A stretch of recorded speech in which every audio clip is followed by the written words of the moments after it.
Hello crafty friends, thanks for joining me today. I'm going to be sharing the measurements and the design for how to make this 6x6 interactive folio. I think these make perfect gifts and would be great for keeping in your summer memories. I'm going to be working with the Lovefromlizi To The Beach card kit. There is a ton that comes in this card kit, but I'll mainly be focusing on the pattern papers and the ephemeras. So let's build the folio. These come together so quickly and you only need to use 4 pieces of plain cardstock. So you'll want to cut the first two to 6 1/4 by 11, and then you'll score along the long side at 2 5/8 of an inch, 9 inches and 9 1/4. We're going to do those exact same score marks on each of those pieces, and this creates the base for our folio. Now, I do believe that you could pull these together probably in around 45 minutes. My entire filming footage for making this was just over an hour, and that included me figuring out some of the measurements, so you could definitely mass produce these as gifts. Once we have those score lines in place, we're going to fold them over and use a burn folder just to reinforce and burnish down those folds. This really does help in giving crisp professional finishes to all of those folds and helps to keep the album nice and square. So I'll burnish down each of those edges. You'll see that it creates a small gusset here, and that allows us to have all of those inserts and the interactive pieces on the inside of the album. So once you're happy with the folding, it's time to glue everything together. You'll want the small flap over on the right hand side for each of the pieces, and then you'll add some tape all around the inside of that first flap. So I'm using the tape that came in the kit for this. It's a really nice narrow double-sided sticky tape. Just be careful not to put any of the tape over those score lines because you do want the album to close up nicely without sticking together. So once I've peeled off the tape, I'll make sure that I have that larger flap folded inwards and then just press that down, again just avoiding that score line so everything folds up neatly. This flap's going to be used to create a pocket, so we'll need 2 pages for inside the album. We'll cut these down to 6 1/4 by 6 1/4, and do keep those offcuts because if you want to add the additional interactive elements, they'll be perfect for pulling that together. Okay, so we'll add tape again to one of those flaps. I'm adding it to the inside because I want my pocket to be on top of the next page. You don't really need the tape along the fold line there, but I just think it helps to kind of really secure everything in place. So I'll peel up the edges of that tape, and then I'll place down the 6 1/4 by 6 1/4 cardstock and fold everything up. And now you'll see that has created a pocket and a page for us. I'm going to do the same thing here with this flap, but this time I want the pocket to be on the inside of the page. So I'm going to add the tape to the top of this flap, and then I'll place the 6x6 on top, and you'll see that that creates an additional page for us and a pocket on the inside. Now, if you don't like having pockets in your album, you can just stick this down completely and decorate the page, but I think it's nice to have that extra piece. So now here's that extra interactive element. We're going to need 2 pieces cut to 6 1/4 by 3 3/8 of an inch, and then we're going to score at 1/4 inch on the short side. You could make these measurements slightly bigger and then score a larger fold here for extra security to keep the album together, but because I've got this really thin tape, I decided to do just a short fold here so I could stick everything together without too much bulk inside my album. So I'm peeling off the tape and I'm working on this back page to add these kind of doors, I suppose, and just pressing those down, once again avoiding any of the fold lines so the album still folds up nicely. And now you can see we have this interactive kind of door opening for that back page. I'll press everything down, and then I'm going to cut 2 more pieces at 5 1/2 by 5 1/2. These are my inserts, so you will need an extra piece of paper for the inserts. I decided to use yellow for all of this so everything would match, but you could definitely use the cardstock that comes in the kit and have everything be different colours.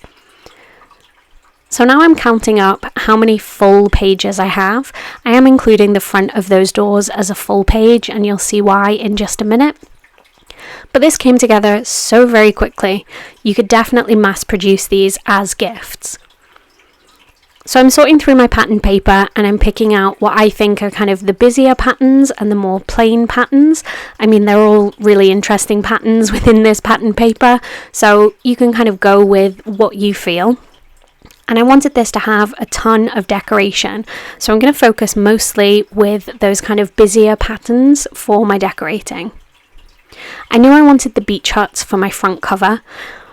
Normally it takes me a while to decide which papers I'm putting where, but I decided, because these all coordinate so beautifully, to actually just shuffle up the papers, and then I'm going to do this kind of blind. So I'll go ahead and add tape. I am switching to my ATG gun just for speed as we go through this, and adding tape all over the back of this paper.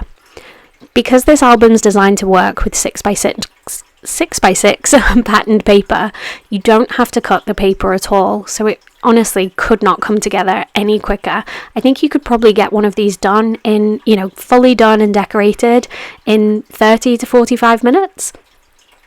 I'm going to go ahead and repeat that and add tape, and as you can see, I'm just picking up the next piece off my pile because I don't have to worry about any cuts. I don't even have to look at the paper for the orientation before I add the glue. I can just go ahead and add my tape and then place it down inside the album. You can see that the measurements leave just a small ring around each of those pattern papers where you can see the yellow card base. And I just think, look how beautifully they coordinate. You don't have to think about the placement whatsoever because they all go together so well. I did almost stick this piece upside down. Luckily I caught that. And then I'll just press that in. And you'll see here for this next piece, I will have to cut it in half. Really simple, just cut it straight down the middle at 3 inches and then add the glue and press this down. You want to make sure that the pattern paper lines up with the edge of those doors. And again, it will leave the kind of yellow ring around the outside. Perfect. So in no time whatsoever, we have the album created and most of the pages decorated. We will have to do some cuts for the remaining pages, and at this point I'm realizing I forgot to add my closure magnet. So I have some magnet paper here and I'm going to insert that behind the front cover.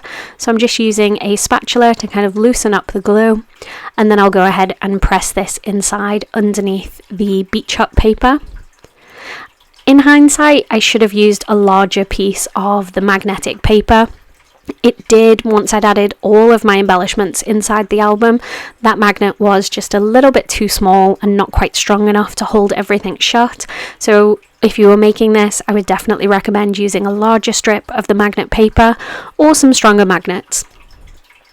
So then you want to place your magnet on top of the one that's already in there, and then add your tape and carefully close up the album, making sure everything's nice and square, because then that will train the kind of closure piece here to snap shut in the perfect place. So now I'm trimming down some cardstock to go inside the pockets. This is just because the space that we have left behind those pockets is slightly narrower because of the glue. So I'm just trimming some of the pieces off, and then I'll go ahead and stick that down.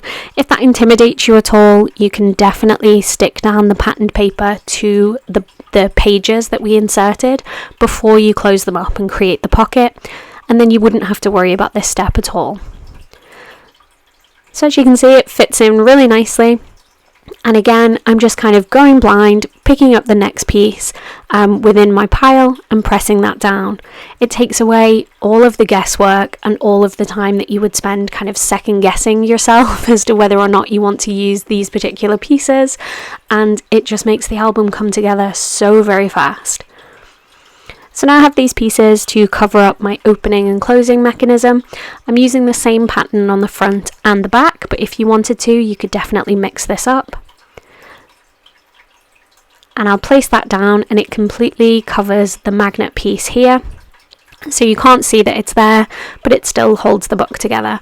As I say, I would suggest you use a longer strip, but this works just fine for me. So now we have these inside pieces, and at this point I decided to switch to what I'm calling the kind of less busy papers. And again, I'm going to do the same thing. I'm going to go ahead and shuffle them. Arguably, I got carried away with my shuffling here and thought I was in Vegas and shuffled a little bit too much. But again, doing the same thing, just taking the top piece. So I'll cut these down to 6 by 2 7/8. It's just 1/8 of an inch shorter than the 3-inch pieces that we used on the front, and that's just to account for the fact that we have the fold in the paper, so it is ever so slightly smaller on this side. Then I'm going to do the same thing here. This time it's 2 pieces at 6 by 2 3/8, and I'm going to use these to cover up the front of each of those pocket pieces. So now we have those covered, there's only one more piece of decorating that we need to do with the patterned paper, and that is 4 pieces of cardstock cut to 5.5 by 5.5, and this is to create that matting and layering on those insert pieces that sit inside the pocket. Honestly, I cannot express how easy this is just to let the pattern paper do the work for you, and because they're so quick to make, you could definitely mass produce these, and I think they would make perfect gifts. Okay, so let's add some final touches. I've grabbed the stamp set that comes with the Love from Lizi card kit, and I'm going to use some heat embossing. I have the sentiment here, and I added anti-static powder tool to my cardstock, and then I'll go ahead and stamp using VersaFine ink. I will double stamp this just to make sure that it's good and juicy so that embossing powder sticks exactly where I want it to. And I think this makes the perfect sentiment for this album. I used one of my Love from Lizi embossing powders. This is in the colour navy.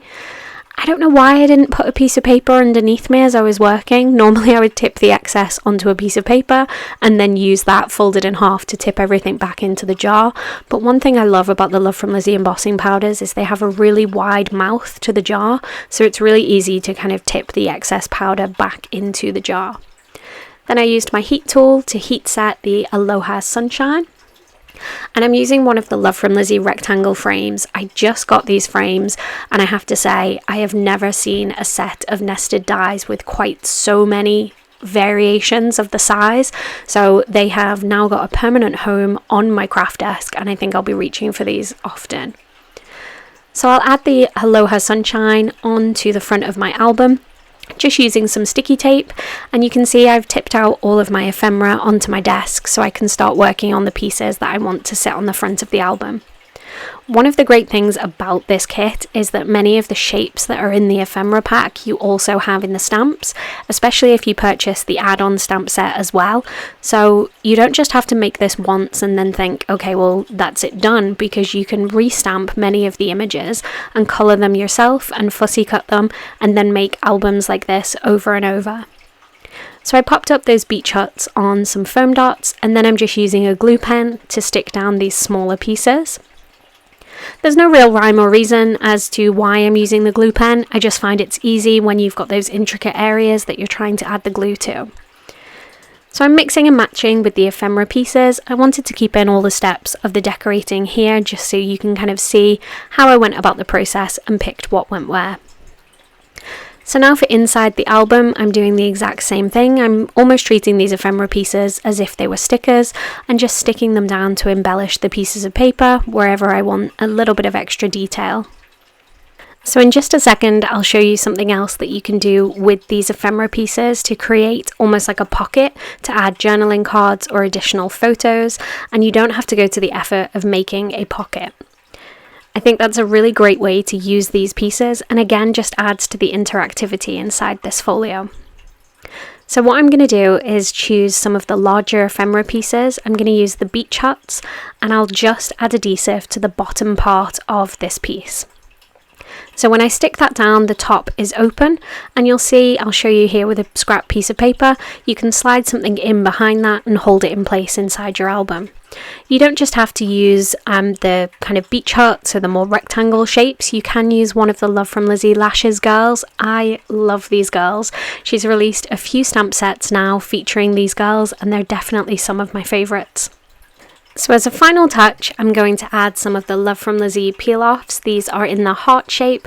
It comes in a variety of sizes, and I've not done it yet, but I'm going to use some of those smaller ones on top of nail varnish as nail art, and then just seal them in with some top coat.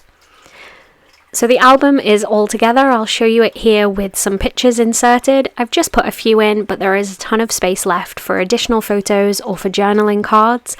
But I thought this would help you to visualize how you can add your memories inside of this folio. So I hope you're feeling inspired and will use these measurements to create your very own 6x6 pattern paper folio. The entire folio is 6 1/4 by 6 1/4, but these measurements are absolutely perfect for letting the pattern paper do all the hard work in your folio making. The products used are linked in the description below, as well as a recap of the measurements. Thanks so much for joining me today. I hope to see you back here again soon. Bye for now.